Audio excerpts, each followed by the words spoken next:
merci beaucoup pour votre invitation et je vais vous parler effectivement d'augmentation de l'homme en essayant de vous montrer que ça n'est pas de la science-fiction, mais une réalité avec une approche qui se veut pragmatique, c'est-à-dire qui souhaite anticiper les conséquences de cette augmentation, esquisser peut-être quelques pistes pour limiter la casse, parce qu'il est question aussi des effets secondaires de cette augmentation.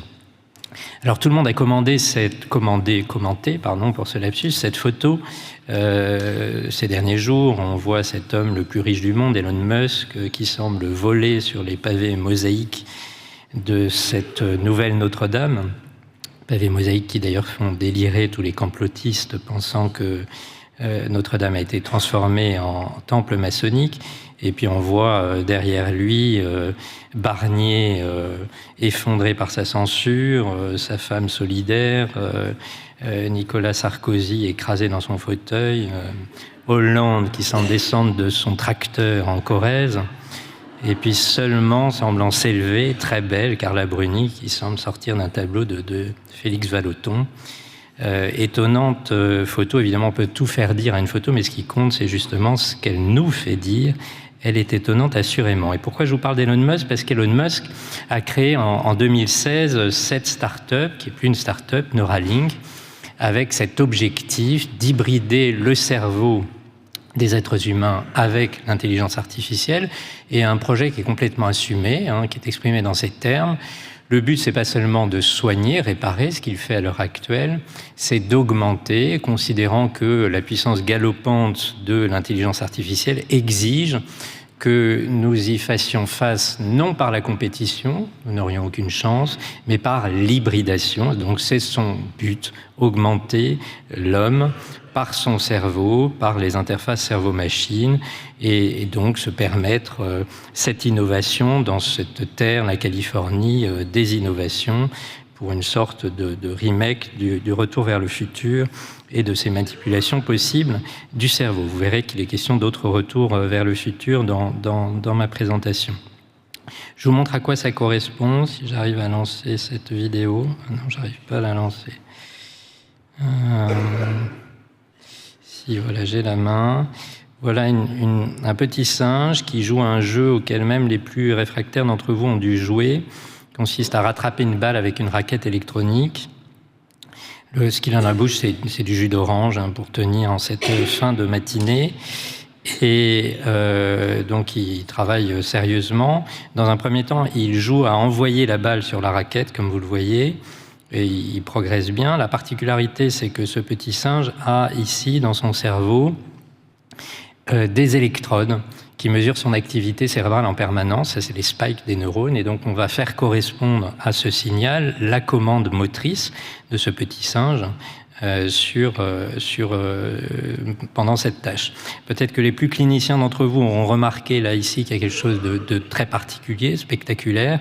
Je vous le dis tout de suite parce qu'on m'a dit qu'il fallait que j'aille vite. Eh bien, le joystick est débranché, donc vous voyez bien que ça n'est plus lui-même qui commande ce qu'il se passe sur l'écran, ou plus exactement, c'est lui-même, mais pas sa patte, c'est son cerveau, via les implants qu'il a dans le cerveau. Et puis, au bout d'un moment, d'ailleurs, il va faire beaucoup mieux. Vous êtes comme à Roland-Garros.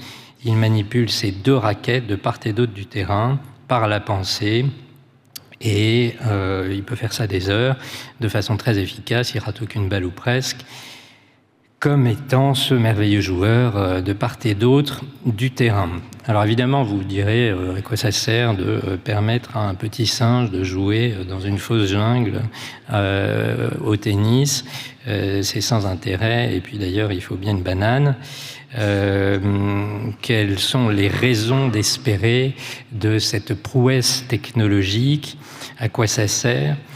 Au passage, ça a dû être commenté largement pendant ce colloque. Je trouve le titre des raisons d'espérer très élégant, puisque il a cette caractère d'énantiosémie, puisqu'on entend l'antonyme, en tout cas le contraire de ce qui est dit en même temps.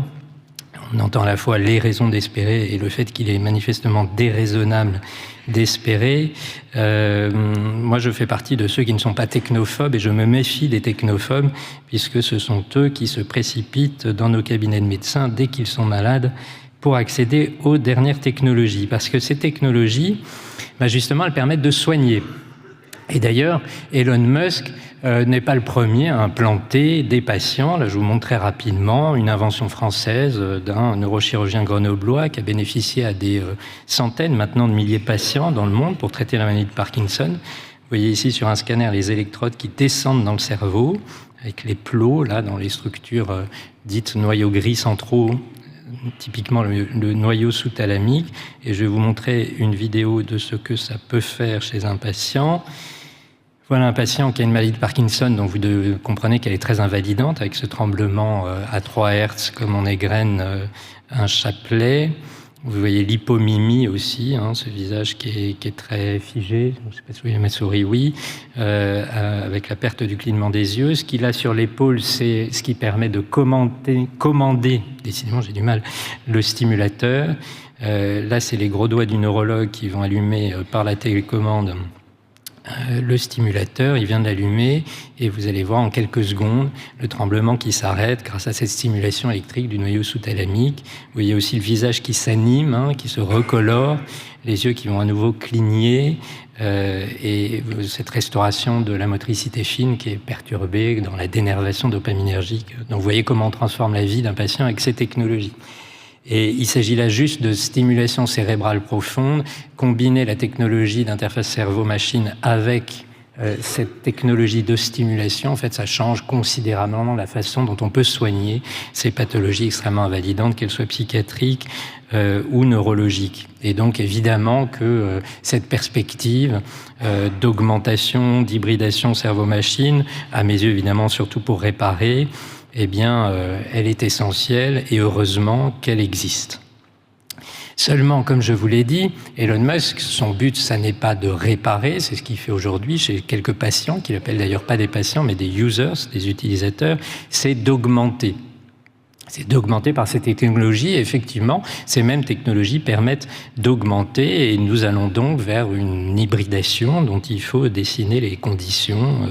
Qu'est-ce que ce silicone syndrome à venir, cette hybridation cerveau-machine telle que nombreux entrepreneurs et chercheurs peuvent la penser et l'effectuer.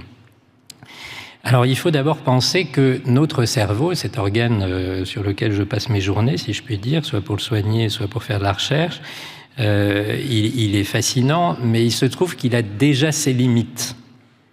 J'aime beaucoup cette étude, qui est une remarquable étude d'une équipe israélienne, qui a été publiée il y a 5 ans maintenant, qui compare le codage de l'information chez le singe, primate non humain à gauche, celui qu'on vient de voir, là, jouant à Roland-Garros, et puis vous, les bipèdes, ici, entre les mêmes régions du cerveau. Et ce qu'on constate, c'est que le codage chez le singe est un codage très répétitif, qui a une forme de périodicité, alors que chez l'homme, il est d'apparence désorganisé. Pourquoi ? Parce qu'il est beaucoup plus informatif, il transforme beaucoup plus, il transporte beaucoup plus d'informations, et avec une conséquence, c'est que si vous faites sauter ici un train d'ondes, c'est pas très grave en fait, il est rattrapé aussitôt. Si vous faites sauter ne serait-ce qu'un spike ici, vous changez complètement le code de l'information. C'est comme si vous changiez, vous faisiez sauter une lettre dans un texte et vous regroupez les mots différemment après avoir fait sauter une lettre, le message n'est plus le même. Au fond, ce que nous avons choisi, ou ce que l'évolution nous a fait choisir, c'est la complexité, l'informativité, et heureusement, c'est ce qui fait de nous des homo sapiens, mais à un prix, c'est qu'il suffit d'un tout petit dérapage et l'information n'est plus du tout la même. Il suffit de très peu pour que nous puissions dérailler, c'est-à-dire prendre des vessies pour des lanternes, halluciner, entendre une voix qui était en fait la production de notre cerveau. En fait, en un mot, l'hypothèse de ces auteurs, c'est que notre cerveau paye le prix de sa puissance par des bugs, et ces bugs, c'est ce dont nous faisons l'expérience par les troubles mentaux, ce qui au passage explique l'incompréhensible fréquence élevée de ces troubles mentaux. Pourquoi c'est aussi fréquent et pourquoi c'est la même chose partout ? En fait, c'est le prix à payer de ce qui fait de nous des homo sapiens. En un mot, notre cerveau ne se supporte plus. Alors, s'il ne se supporte plus, qu'est-ce qui va se passer si on l'augmente encore ? Les mêmes causes produisant les mêmes effets, vous suivez ma réflexion, eh bien, on devrait s'attendre à ce que ce prix à payer de la puissance de notre cerveau augmente encore. Et donc, ce que l'on peut anticiper, c'est l'épidémie à venir de troubles psychiques. Est-ce qu'on a des indices de ça aujourd'hui pour la perspective de cette hybridation que je qualifie forte des interfaces cerveau-machine? De fait, les troubles psychiques augmentent. Alors, je pourrais vous donner des centaines de chiffres, mais prenons juste la dépression sur des données françaises, par exemple. Avant la Covid, c'est important de situer avant la Covid, elle avait augmenté de 2 points, elle a augmenté de 3 points depuis. Vous savez que les jeunes sont encore plus touchés, c'est-à-dire que pour le coup, elle a doublé en 21 versus 2017. 21% versus 11%. Et puis vous savez que les étudiants sont en grande souffrance. Je vous renvoie à l'épidémiologie du groupe de Tsourio à Bordeaux. 40% des étudiants en première année ne sont pas bien. Tout soignant ici sait que les étudiants ne sont pas bien, tout enseignant aussi. C'est même difficile d'enseigner aujourd'hui à des étudiants. Et puis il y a une population qui frappe beaucoup, aussi bien les soignants que les épidémiologistes, c'est celle des préadolescents, des 8-12 ans. Celle qu'il était convenu d'appeler la période de latence et qui manifestement n'est plus une période de latence puisqu'elle est en grande souffrance. Ces préadolescents, on les voit arriver en souffrance dans nos services d'urgence, alors que nous ne sommes déjà pas équipés pour recevoir des adolescents et encore moins des préadolescents. Donc il se passe quelque chose. Il se passe quelque chose pour lequel les explications peuvent être multiples. C'est peut-être justement le fait qu'il n'y a pas tant de raisons d'espérer que la Terre est en train de rôtir, que la guerre mondiale est pour demain, nous venons d'en parler, avec des hotspots partout dans le monde, qu'il n'y a plus de modèle, de perspective de société ou économique. Mais peut-être aussi par le fait que, je vous ai parlé d'hybridation forte, mais nous sommes déjà dans une modalité d'hybridation, celle qui nous relie à nos objets connectés, celui que j'ai ici sur la table, celui que vous aurez eu du mal à vous empêcher de regarder le temps que je parle, et pourtant je n'ai que 15 minutes, nous sommes déjà dans un rapport d'augmentation, et dans ce rapport bien particulier d'hybridation, qui fait que, par exemple, nous sommes devenus incapables de retenir un numéro de téléphone, et même un digicode de 4 chiffres. Alors, quelle attitude par rapport à ça, à part déprimer un samedi matin alors qu'il fait froid dehors et qu'un psychiatre vous parle? Eh bien, d'abord, faire de la recherche et donc utiliser ces technologies pour soigner et pas seulement pour augmenter. Ça, c'est ce qu'on fait à Sainte-Anne, mais j'ai pas le temps de vous en parler. Puis ensuite, une forme de retour vers le futur, c'est-à-dire notre passé, en considérant ce qui s'est passé dans notre histoire, celle de l'humanité, et que peut-être cette hybridation peut s'inscrire sur le chemin d'autres hybridations. Je pense notamment au fait que le reproche que je viens de faire à la technologie, l'affaiblissement de notre mémoire, en fait, c'est exactement ce qui était fait à moult hybridations, dont une qui me paraît essentielle, celle de l'avènement de l'écriture.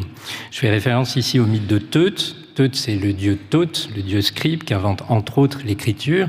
Et vous savez c'est compté dans le Phèdre de Platon, il est très fier de son invention. Je résume les choses un peu succinctement. Il vient voir le pharaon Tammuz pour lui dire « Mon invention est formidable », il le dit presque dans ces termes, elle augmentera chaque homme de la mémoire de tous les autres. On comprend très bien la logique de Thoth. Et Tammuz, qui n'est peut-être pas pharaon pour rien, lui répond « Tu te trompes, ton invention affaiblira l'homme puisqu'il n'aura plus besoin de se remémorer. » D'où toute une réflexion sur le pharmacone, mais nous ne sommes pas là pour faire un cours de philosophie, juste pour que vous compreniez que la critique adressée par le pharaon Tammuz à cet avènement de l'écriture est en fait celle que je viens de faire quant à notre hybridation faible, le fait que nous déléguons à nos objets connectés une partie de notre savoir. Alors, partant de cette constatation qu'il y a donc au fond un mécanisme commun et que nous devrions même considérer cette hybridation technologique comme un nouveau chapitre de cette hybridation primordiale qu'a été l'avènement de l'écriture, eh bien moi je me dis que nous devrions nous en inspirer, que finalement l'avènement de l'écriture, c'est la grande hybridation de l'humanité.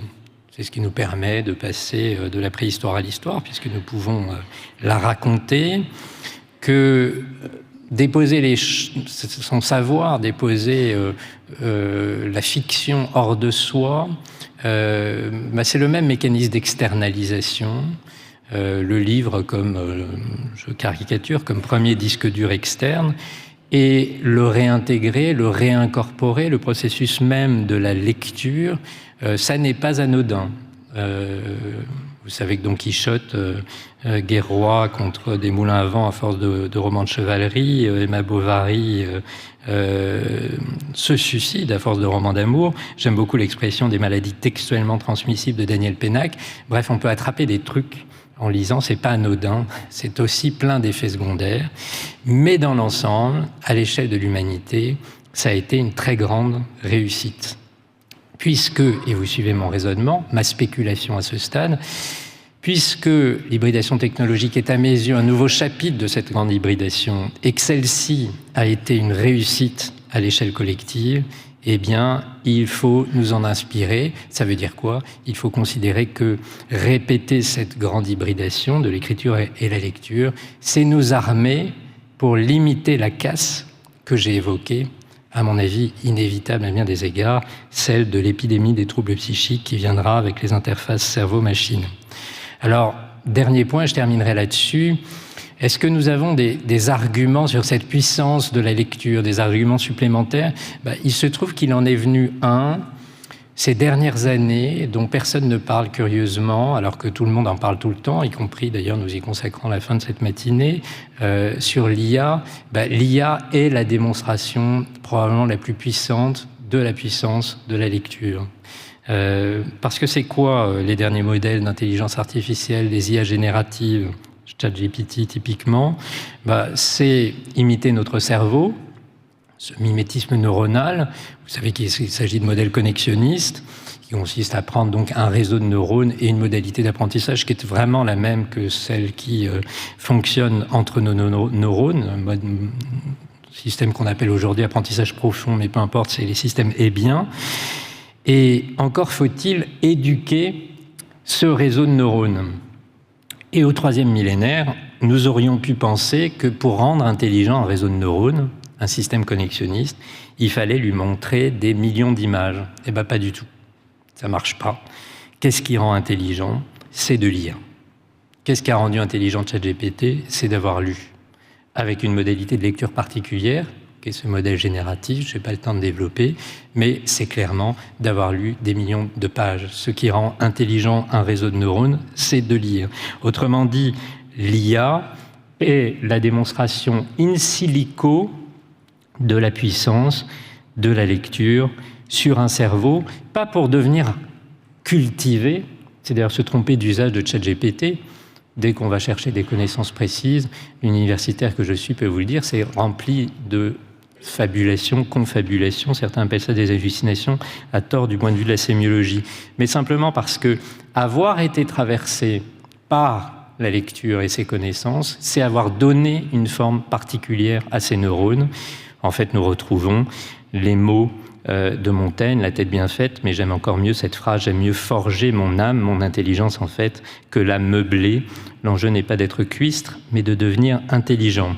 Le paradoxe étant, vous le savez, qu'au même moment où ces objets artificiels deviennent donc intelligents en lisant, eh bien nous sommes la tête penchée sur des écrans, c'est-à-dire essentiellement des images.